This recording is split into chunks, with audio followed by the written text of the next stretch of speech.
Welcome to meeting news. నేను మీ ప్రసాద్. తెలంగాణలో పవన్ రాజకీయాలపై ఆసక్తికరమైన వ్యాఖ్యలు చేశారు ఢిల్లీలో రేవంత్ రెడ్డి గారు ముఖ్యమంత్రి.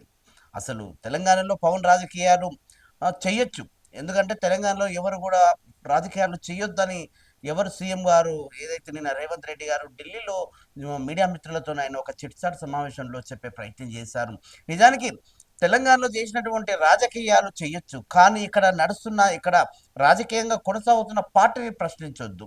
ఏదైతే సున్నితమైన అంశాన్ని తెలంగాణలో పోరాడి సాధించుకున్న తెలంగాణ కోసం తెలంగాణలో తెలంగాణ వాదుల మధ్యలోనే మీరు చిచ్చుపెట్టే ప్రయత్నాలు చేస్తున్నారు. కాబట్టి ఆ రోజు ఆ సమావేశంలో మీరు ఆ రోజు ఏదైతే రాష్ట్ర అవతరణ దినోత్సవం రోజు మీరు సభకి పర్మిషన్ ఇవ్వలేదు, ఎందుకు ఇవ్వలేదు అనేది దాన్ని కూడా ఒక ఆయన చెప్పే ప్రయత్నం చేస్తారు. ఎందుకంటే ఎన్నో సంవత్సరాల కళను నెరవేర్చుకున్న రోజును మేము ఆ రోజు సంబరాలు జరుపుకుంటున్న సమయంలో మీరు ఆ ఒక్క బహిరంగ సభకి పర్మిషన్ ఇవ్వలేకపోవడం అనేది కూడా శాంతి భద్రతలకు ఇబ్బంది ఆటంకం కలుగుతుందని మేము ఆ రోజు మీకు పర్మిషన్ ఇవ్వనందుకు దాన్ని చాలా వరకు మీరు ఇంట్లోనే సమావేశం ఏర్పాటు చేసుకొని తెలంగాణ వాదులని, తెలంగాణ రాష్ట్రాన్ని, తెలంగాణ సిద్ధాంతాలని, తెలంగాణ ఆలోచన విధానాన్ని మీరు కించపరిచేలా మాట్లాడారు.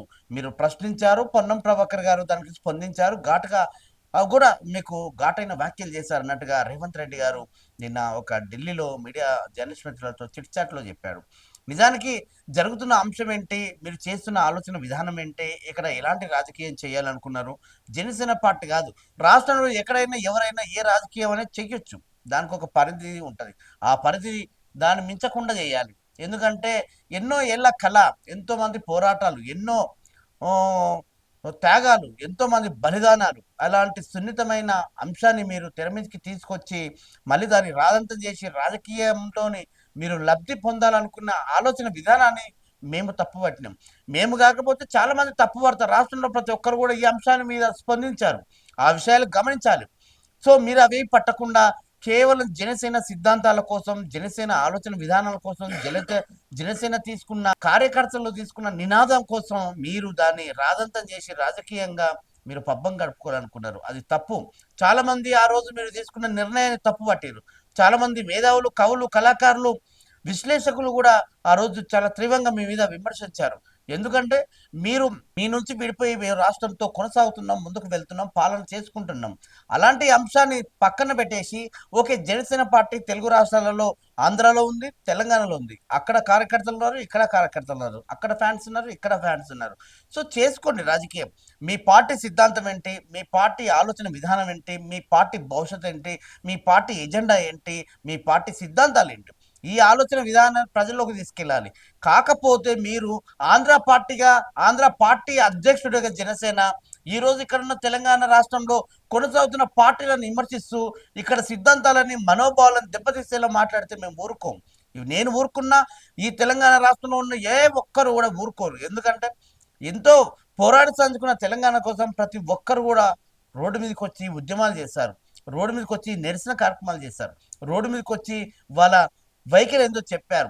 ఆంధ్ర పాలకుల నుంచి మేము విడిపోతేనే మా రాష్ట్రం, మా నీళ్లు, మా నిధులు, మా నియామకాలు, మా ఉద్యోగాలు, మా వనరులు మావన్నీ మాకు వస్తున్నాయి, మీరు దోచుకపోతున్నారనే జరిగినటువంటి అంశం మీదనే కదా ఈరోజు రాష్ట్రాలు విడిపోయినాయి. మళ్ళీ అదే అంశాన్ని తీసుకొస్తున్నారు పవన్ కళ్యాణ్ గారు. చేయండి. మీరు రాజకీయం చేయాలనుకుంటే ఇక్కడ మీ పార్టీకి ఒక సిద్ధాంతం ఉంది. ఆ పార్టీకి కొందరు కార్యకర్తలు ఉన్నారు, నాయకులు ఉన్నారు. వాళ్ళ ఆలోచన విధానం కూడా నిజానికి అభిమానం వేరు, రాజకీయం వేరు. మీ అభిమానంతో ఇక్కడ రాజకీయం చేయాలనుకున్న ఆలోచనని తొక్కేస్తున్నారు. ఇక్కడ ఎంతో మంది మీరు అసలు తెలంగాణ ఉద్యమంలో ఎక్కడున్నారు, అసలు తెలంగాణ మీకేంటి సంబంధం, ఇలాంటివి వ్యాఖ్యలు కూడా వచ్చినాయి పవన్ కళ్యాణ్ గారికి. నిజానికి మీ ఆలోచన విధానం ఏంది, అసలు మీ నినాదం ఏంది, ఆ రోజు ఎందుకు పెట్టాలనుకున్నారు? ఇన్ని సంవత్సరాల నుంచి కూడా మీరు జనసేన పార్టీగా అన్ని ఎలక్షన్లో కూడా మీరు పార్టిసిపేట్ చేసి ఈ టైంలోనే ఇలాంటి అంశం అప్పుడే ఏదైతే రాష్ట్ర అవతరణ దినోత్సవం అప్పుడే మీరు ఎందుకు బహిరంగ సభ పెట్టుకోవాలనుకున్నారు? ఇప్పుడు పెట్టుకోండి. ఇక్కడ పర్మిషన్ ఇవ్వలేదని మీరు తెలంగాణ ముఖ్యమంత్రిని క్వశ్చన్ చేస్తా ఉన్నారు కదా, మరి ఏపీలో వైఎస్ జగన్ గారికి ఎందుకు ఇవ్వట్లేదు అన్నట్టుగా రేవంత్ రెడ్డి గారు చెప్పే ప్రయత్నం చేస్తారు. అంటే మీకో పద్ధతి, మాకో పద్ధత. మీరు చేస్తేనేమో మీరు చేస్తుంది ఏమో న్యాయం, మేము చేస్తే అన్యాయమా?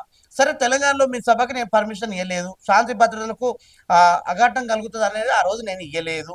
మరి ఏపీలో ఆంధ్రాలో వైఎస్ జగన్ గారికి బహిరంగ సభ పెట్టుకుంటే మీరెందుకు పర్మిషన్ ఇవ్వట్లేదు అన్నట్టుగా రేవంత్ రెడ్డి గారు పవన్ కళ్యాణ్కి సూటిగా అడిగే ప్రశ్నించాడు. నిజానికి మరి మీకు ఆలోచన విధానం ఉంటే మరి వైఎస్ జగన్మోహన్ రెడ్డి గారికి ఇలా సభలు పెట్టుకోవడానికి అవకాశం ఇవ్వచ్చు కదా, ఎందుకు ఇవ్వట్లేదు మరి? అంటే మీ రాష్ట్రంలో మీకు మీకు నచ్చినట్టు మీరు పాలన చేసుకుని పోతారా? ఇక్కడ తెలంగాణలో వచ్చి మా మధ్యలో మాకు గొడవలు పెట్టేసి ఇవన్నీ మనం మా మధ్యలో విద్వేషాలు రెచ్చగొట్టే ప్రయత్నం చేస్తారా అన్నట్టుగా రేవంత్ రెడ్డి గారు ఢిల్లీ జర్నలిస్ట్ మిత్రులతో ఒక చిట్చాట్లు అయిపోయారు అందరికీ. అంటే ఏ అంశమైనా ఏ ఆలోచన అయినా రాజకీయ కోణంతో చూస్తే అది రాజకీయం అవుతుంది. మీరు రాజకీయంగా ఇక్కడ చిచ్చులు పెట్టి గొడవలు పెట్టి దాని నుంచి మీరు లబ్ధి పొందాలనుకున్న అంశం తప్పు పట్టింది ఇక్కడ ఉన్నవాళ్ళు. మీరు చేయండి, మీ ఆలోచన విధానం మీరు నిలబడండి. ఎంతమంది మీకు ఎన్ని ఓట్లు వస్తాయి, ఎన్ని సీట్లు వస్తాయి, సరే మరి అసెంబ్లీకి ఎంతమందిని పంపిస్తారు జనసేనకి వెళ్ళి చేయండి, మరి దానికి ఎవరు వద్దన్నారు కదా. అలాంటి ఆలోచన చేయకుండా మీరు కేవలం తెలంగాణ అనే సెంటిమెంట్ని మీరు చాలా సెన్సిటివ్ విషయాన్ని ప్రజల్లోకి తీసుకెళ్లే ప్రయత్నం చేస్తూ ఉన్నారు. అయిపోయింది ఆ 2009 ఉద్యమం, తొలి దిశ ఉద్యమాలు అయిపోయినాయి. ఎంతోమంది అమరులయ్యారు, ఎంతోమంది బలిదానాలు చేసుకున్నారు, ఎంతోమంది జైళ్ళకి వెళ్ళారు, ఎంతోమంది రోడ్డు మీద పడ్డారు, ఇప్పటికీ కేసుల చుట్టూ తిరుగుతూ ఉన్నారు. కొన్ని కుటుంబాలు రోడ్డు మీద పడ్డాయి. చాలా మంది కవులు కావచ్చు, కళాకారులు కావచ్చు, కర్షకులు కావచ్చు, మేధాలు కావచ్చు, జర్నలిస్టులు కావచ్చు, రాయలు కావచ్చు, పోలీసులు కావచ్చు, ప్రతి ఒక్కరు రోడ్డు మీదకి వచ్చి వంట వారితో సహా తెలంగాణ ఉద్యమం చరిత్రలో ఎక్కడ కూడా చేయలేదు ఒక రాష్ట్రాన్ని సాధించుకోవడానికి చేసినటువంటి ఉద్యమం. అలాంటి ఉద్యమాన్ని ఈరోజు మీరు సెంటిమెంటల్ని అడ్డం పెట్టుకొని మీరు తెలంగాణలో ఏదో ఆ రోజు వచ్చి అసెంబ్లీ కానో, గన్ పార్క్ దగ్గరనో, ఉస్మాన్ యూనివర్సిటీ దగ్గరనో, లేకపోతే అట్లా హైదరాబాద్లో నడిగడ్డ మీద ఏమన్నా మీరు పోరాటం చేసినట్టు తెలంగాణ వాళ్ళ కోసం ఏమన్నా అంటే మొదటి కేసు నాది తెలంగాణలో ఉందన్నారు. ఈ రాజకీయ కోణము, రాజకీయ ఆలోచన, మీ కేసులు, మీ ఆలోచన విధానం అందరికీ తెలుసు. ఏ నాయకుడైనా కేసులు పెద్ద ఏముంటుంది, అలా పోతారు, అలా వస్తారు, మీ లాయర్ని పెడతారు, లక్షలు పడేస్తారు, బయటకు వచ్చేస్తారు. కేసుల కోసం రాజకీయ ముఖ్యమంత్రులను చేయరు ఇక్కడ. వాళ్ళ పోరాటం, వాళ్ళ ఆలోచన, వాళ్ళ సిద్ధాంతం, వాళ్ళు రేపు భవిష్యత్తు ఏం చేస్తారు, భవిష్యత్ తరాలకు ఎలాంటి పాలన కొనసాగిస్తారనే ఆలోచనతోనే మిమ్మల్ని నాయకులుగా ఎన్నుకుంటారు. సో ఏదేమైనా నిన్న జరిగినటువంటి ఢిల్లీ పర్యటనలో రేవంత్ రెడ్డి గారు జర్నలిస్ట్ మిత్రులతో చిట్చాట్లో పవన్ కళ్యాణ్ గారికి తెలంగాణలో స్వేచ్ఛ ఉంది, తెలంగాణలో తిరిగే హక్కు ఉంది, తెలంగాణ రాజకీయం చేసుకోవచ్చు, తెలంగాణలో ఇంకేమన్నా మీరు షూటింగ్లు చేసుకోవచ్చు, రాజకీయం చేసుకోవచ్చు, ఏమైనా చేసుకోవచ్చు, కానీ ఒక పరిధి ఉంటుంది, ఆ పరిధి మించి మీరు ముందుకు వెళ్ళడానికి అవకాశం లేదు అన్నట్టుగా చెప్పకనే చెప్పిండు. తెలంగాణలో వచ్చి మీ పర్మిషన్ల కోసం మీరు ఇబ్బంది పెట్టచ్చు ఇక్కడ తెలంగాణ ప్రభుత్వాన్ని. మరి ఆంధ్రాలో కూడా మరి మీ ప్రతిపక్షాలకి మీరు ఏ రకంగా వాళ్ళకు పర్మిషన్ ఇవ్వట్లేదు వైఎస్ జగన్మోహన్ రెడ్డి గారికి అన్నట్టుగా సూటిగా ఆయన ప్రశ్నించారు. నిజానికి పవన్ కళ్యాణ్ గారు ఆలోచన చేయండి, మీరు చేస్తే న్యాయంగా ఉంటుంది, మేము చేస్తే ఇక్కడ అన్యాయం ఉంటుంది అన్నట్టుగా రేవంత్ రెడ్డి గారు చెప్పిండు. ఆ రోజు చేసినటువంటి వ్యాఖ్యలకు పొన్నం ప్రభాకర్ స్పందించారు. ఆ రోజు మీరు అన్న మాటలకి చాలా మంది ఎమ్మెల్యేలు కూడా స్పందించారు. చాలా మంది ప్రెస్ క్లబ్ లో రౌండ్ టేబుల్ సమావేశం చేసి మీ గురించి చాలా మంది వక్తులు మాట్లాడారు, మీ ఆలోచన మాట్లాడారు, మీ వ్యక్తిగత విమర్శలని పబ్లిక్ చెప్పే ప్రయత్నం చేశారు, మీ రాజకీయ మనుగడని కూడా చెప్పారు. అంతెందుకు BRS party working president KTR గారు కూడా మిమ్మల్ని వ్యతిరేకించాడు. మీరు దోస్తు అంటారు, ఆయన అన్న అంటాడు, మీరు అన్న అంటారు, మాకు మంచి సంబంధాలు ఉంటాయి అంటారు, ఆయన కూడా మిమ్మల్ని వ్యతిరేకించారు. మరి ఆయన మీద ఒకసారి కూడా మీరు కౌంటర్ అయ్యారు. ఓ మీడియా సమావేశంలో కేటీఆర్ ఇట్లా మాట్లాడేది ఎందుకు చెప్పలేరు? మరి మేము నిన్నగాక మొన్న మీరు చేసిన అంశం ఏంది, తెలంగాణలో కాంగ్రెస్ పార్టీ ఏర్పడిన తర్వాతనే విద్వేషాలు వచ్చినాయని అంటున్నారు. మరి గతంలో మీకు రాలేదా? అంటే బాయి ఉన్నారా? అప్పుడు మీ ఆలోచన విధానం వేరే ఉన్నదా? కేటీఆర్ గారు మీకు అంతగా హెల్ప్ చేసిండా? ఆ ప్రభుత్వం మీరు అంతగా సమన్వయంగా పాలన కొనసాగించరా? ఇప్పుడు ఎందుకు మరి తెలంగాణలో మీరు చేసిన రాజకీయం వేరు. ఇక్కడ ఉన్న మీ అభిమానులు, మీ ఫ్యాన్స్ చెప్పుకుంటున్న జనసేన కార్యకర్తలకు వాళ్ళ మనసులో మీరు చాలా ఒక విషయం గక్కే ఆలోచన చెప్తా ఉన్నారు. నిజానికి తెలంగాణలో ఎవరైనా, దేశంలో ఎవరు ఎక్కడి నుంచి అయినా పోటీ చేయొచ్చు, ఎవరు ఎక్కడి నుంచి అయినా రాజకీయం చేయొచ్చు, అది స్వేచ్ఛ, ఆ స్వేచ్ఛ హక్కు ఉంది, దాన్ని ఎవరు కూడా ఉల్లంఘించరు, ఎవరు కూడా తొక్కలని చూడరు. సో మీరు చేసిన ఆలోచన, మీరు చేసుకుంటున్న ఆలోచన విధానాన్ని బట్టి ఉంటుంది. ఏది ఏమైనా పవన్ కళ్యాణ్ గారు చేసినటువంటి వ్యాఖ్యలకి నిన్న ఢిల్లీలో రాష్ట్ర ముఖ్యమంత్రి యనమల రేవంత్ రెడ్డి గారు ఇచ్చిన సమాధానాలకి నిజంగా చాలా పొంతన లేకుండా మనం మాట్లాడట్లేదు. ఆ రోజు చేసినటువంటి అంశం మీద ఆ రోజు అయిపోయింది. మళ్ళీ పవన్ కళ్యాణ్ గారు అదే విషయం మళ్ళీ ఆయన పునరావృతం చేసుకుంటూ సమావేశాలలో, కార్యక్రమాలలో, సభలలో ఇదే విషయం ఆయన చెప్తున్నాడు. సో మీ చివరికి పవన్ కళ్యాణ్ గారు ఒక మాట ఏమన్నాడంటే, తెలంగాణ వాళ్ళకు తట్టుకోలేక, నా కోసం కాదు, ఆంధ్ర వాళ్ళకి మీరు ఎక్కడ కూడా ఓట్లు వేయకండి, తెలంగాణ నాయకులనే, జనసేన పార్టీ కార్యకర్తలనే వాళ్ళని గెలిపించుకోండి, ఆ విషయం మీరు ఇక్కడ కాదు చెప్పాల్సింది, ఈ సమయంలో కూడా కాదు, మీరు పోటీ చేయండి, ప్రజలే నిర్ణయిస్తారు ఎవరికి ఓటేయాలి, ఎవరికి ఓటేయద్దు అని. మీ పాలన ఇప్పుడు సెక్రటరియట్లో మీరు ఎట్లా వెళ్ళి మీరు పాలన కొనసాగిస్తారు? ఒకవేళ మీ నాయకులు వచ్చి అసెంబ్లీలో కూర్చుంటారా? మరి ఇన్ని రోజులు చేసింది అదే కదా! 13 అవుతుంది తెలంగాణ రాష్ట్రం ఏర్పడి. మీ పాలన మీరు చేసుకోండి. మా పాలన వచ్చి ఎందుకు చేయబెట్టాలనుకుంటున్నారు? ఎందుకు ఆలోచన చేయాలనుకుంటున్నారు?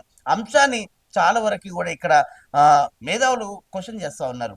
ఏదేమైనా తెలంగాణ రాష్ట్రంలో తెలంగాణ సిద్ధాంతాలతో కవులతో ఎంతో మంది పోరాడి సాధించుకున్న తెలంగాణని ఒక సున్నితమైన అంశాన్ని రాజకీయంగా మలుచుకోవద్దనే ఆలోచననే ఇక్కడ మేము గుర్తు చేస్తున్నాం.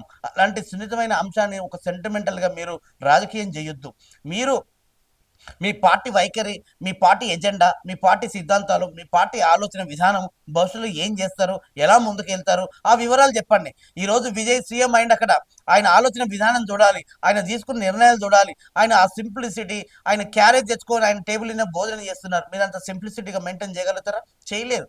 మీ ఉందాతనాలు, మీ మెయింటెనెన్స్లు, అక్కడ ఏపీలో అక్కడ ఒక కాన్వాయ్ ఉంటుంది, ఇక్కడ కాన్వాయ్ ఉంటుంది, మీకు వందల మంది సెక్యూరిటీ కావాలి, మీ పర్సనల్ బౌన్సర్లే వాళ్ళు ఒక 50 నుంచి వాళ్ళు 100 మంది ఉంటారు. మిమ్మల్ని టచ్ చేయాలి, కనీసం వీళ్ళకు మెమరాండం ఇవ్వాలన్నా దానికి పెద్ద రాజకీయం చేయాలి, 100 మందితో పర్మిషన్ తీసుకోవాలి. మీరు ఏదైనా నేరు వెళ్ళి ప్రజాక్షేత్రంలో నిలబడి మాట్లాడేంత ఉందా? దాదాపు ప్రజలు ఎంతమంది ఉంటారో మీకున్న సెక్యూరిటీ కూడా అంతమంది ఉంటారు. ఒక గ్రామంకి వెళ్ళి ఒక సమావేశం ఏర్పాటు చేసుకోవాలంటే దాదాపు ఒక 1000 మంది ఉన్నారు ప్రజలు అంటే 500 మంది మీ సెక్యూరిటీ ఉంటారు. ఇంకా మీరేం రాజకీయం చేస్తారు అన్నట్టుగా చాలా మంది అంటా ఉన్నారు. ఇది మన వ్యక్తిగత ఆలోచన కాదు, ప్రజల ఆలోచన. సో ఏదేమైనా తెలుగు రాష్ట్రాలలో రాజకీయం అంటే తెలంగాణలో పవన్ కళ్యాణ్ గారు స్వేచ్ఛ ఉంది, రావచ్చు పోవచ్చు రాజకీయం చేసుకోవచ్చు అన్నట్టుగా ముఖ్యమంత్రి రేవంత్ రెడ్డి గారు చెప్పే ఆలోచన విధానాన్ని ఆయన కొంచెం స్పోర్టిగా తీసుకొని కొంచెం ఏదైతే సున్నితమైన అంశాన్ని పదే పదే జనాల్లోకి తీసుకెళ్లకుండా సెంటిమెంటల్గా దాన్ని తెలంగాణ ఉద్యమాన్ని అందులోకి వెళ్లకుండా పార్టీ సిద్ధాంతాల మీద జనాల్లోకి వెళ్ళి మీరు రాజకీయం చేసుకోవచ్చు అన్నట్టుగా రేవంత్ రెడ్డి గారు చెప్పే ప్రయత్నం చేశారు. మరొక అంశంతో మీ ముందుకు వస్తాను, చూస్తూనే ఉండండి మీ టీవీ న్యూస్. ప్రసాద్.